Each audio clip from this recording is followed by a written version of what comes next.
Okay okay. పిల్లలు chocolate కొనడానికి మళ్ళీ ఇంకో 10 రూపాయలు గూగుల్ పేలో ఆఫర్ ఇస్తున్నాడు చూడండి. జిడ్డు ముఖంతో వచ్చేసిన మీకు ఆఫర్ చెప్దామని చెప్పి తొందరగా మళ్ళీ పోతుంది. మనం చూపించినట్లు గూగుల్ పేలో సేమ్ ప్లేస్లో 10 రూపీస్ క్యాష్ బ్యాక్ అని ఉంది చూడండి. అక్కడ సేమ్ అక్కడే పే నౌ కొట్టేసి ఎవరికైనా ఒక 200 పంపండి. ఇది ఫస్ట్ 1 కోటి మంది మాత్రమే ఈ ఆఫర్ వస్తుంది అనమాట. మండే బోనస్ అది.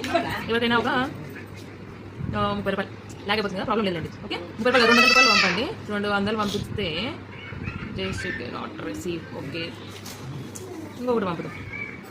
ఏంటో ఈ గూగుల్ పేలో అన్ని ప్రాబ్లమ్స్ ఉంటుంటాయి, అర్థం కాదు. ఇట్స్ ఓకే, నీ ఫోన్ ప్రాబ్లం అది, గూగుల్ ప్రాబ్లం. It's okay.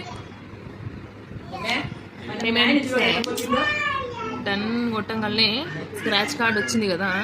ఇది కాదు ఇదిగోండి సేమ్ చాక్లెట్. ఈ 10 రూపాయలతో ఏం వస్తుంది అని అడగండి, చాక్లెట్ వస్తుందని చెప్పిన. అట్లా మీ ఫ్యామిలీ మెంబర్స్ అందరికీ ఒకరొకరు షేర్ చేసుకోండి. ఒక 30-40 రూపాయలు ఈజీగా వస్తుంది కదా. ఈ రోజు 30-40 రూపాయలు మీరు సేవ్ చేసేటట్టు కదా, మీ డబ్బులు ఏ పోకుండా. సో ఇంకెందుకు లేటు, చలో ఫ్రెండ్స్కి షేర్ చేసేయండి.